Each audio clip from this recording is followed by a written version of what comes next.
जीवन एक बूमरैंग है। अब वो चाहे हमारे विचार हों, काम हो, व्यवहार हो, आज नहीं तो कल वे उसी रूप में तेजी से वापस लौटते हैं। जीवन में ऊपर उठते समय लोगों से हमेशा अदब से पेश आना चाहिए, क्योंकि नीचे गिरते समय आप इन लोगों से दोबारा मिलेंगे। नीचे लिखी गई कहानी the best of bits and pieces से ली गई है। बहुत साल पहले दो लड़के स्टैनफोर्ड यूनिवर्सिटी में पढ़ रहे थे। एक बार उन्हें पैसों की कमी पड़ी तो उनके मन में एक विचार आया कि इग्नेसी पेड्रेस्की, जो कि एक बहुत मशहूर पियानो वादक थे, उनको पियानो बजाने के लिए बुलाया जाए। इससे जो पैसे इकट्ठे होंगे उन्हें अपनी पढ़ाई और रहने के खर्च में लगाएंगे।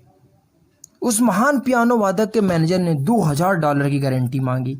अब उन दोनों में बहुत बड़ी रकम मानी जाती थी, मगर उन दोनों लड़कों ने उसको स्वीकार किया और संगीत समारोह का एक भव्य आयोजन किया। उन्होंने मेहनत तो बहुत की, लेकिन $1600 ही जमा कर पाए। समारोह के बाद इन दो लड़कों ने उस कलाकार को यह मुश्किल बताई।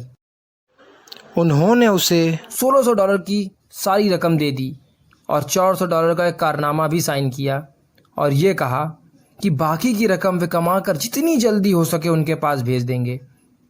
अब तो उन्हें अपने कॉलेज की पढ़ाई का भी अंत सा दिखने लगा था, लेकिन तब पेरेडेस्की ने कहा, नहीं बच्चों, ऐसा नहीं हो सकता है।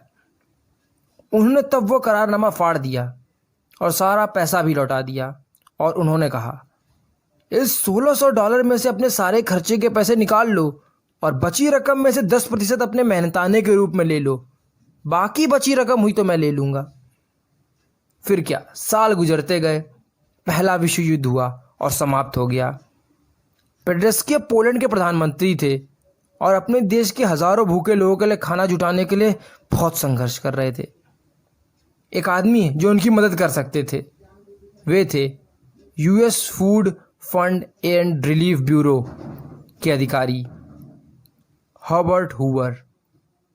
हूवर ने बिना देर किए कदम उठाया और हज़ारों टन अनाज पोलैंड भिजवा दिया।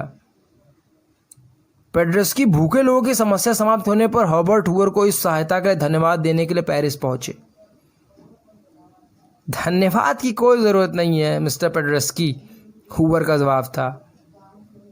और फिर शायद याद नहीं, एक बार आपने मेरी सहायता की थी जब मैं कॉलेज में विद्यार्थी था और मुश्किल के समय में था, ऐसा हूवर ने कहा।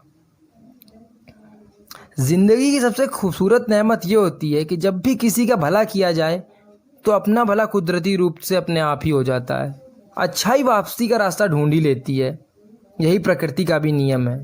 सिर्फ फल पाने की इच्छा से किसी को अच्छे काम करने की ज़रूरत नहीं है, ये तो कुदरती तौर पर अपने आप ही होता है। धन्यवाद, आपने मुझे इतना समय दिया।